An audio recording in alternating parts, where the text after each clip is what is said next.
न हि ज्ञानेन सदृशं पवित्रमिह विद्यते तत् स्वयं योग संसिद्धी काले नात्मनि विंदती.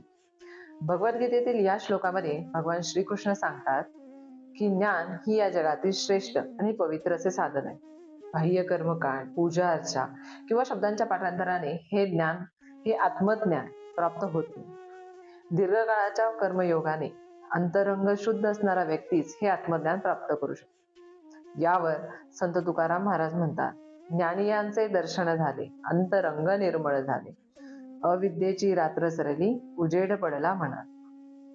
सत्ज्ञान प्राप्त झाले की अज्ञानाचा अंधकार दूर होतो, अंतर्मनामध्ये निर्मळ असा प्रकाश पसरतो. थोडक्यात काय तर गीतेचे ज्ञान आणि तुकोबांची भक्ती आपल्याला हेच सांगतात की बाह्य जग बदलण्याआधी आपले अंतर्मन पवित्र करून घ्यावे, शुद्ध करावे. जेव्हा कर्म, ज्ञान आणि भक्ती यांचा संगम होतो तेव्हा खऱ्या अर्थाने जीवन पवित्र होते. रामकृष्ण हरी.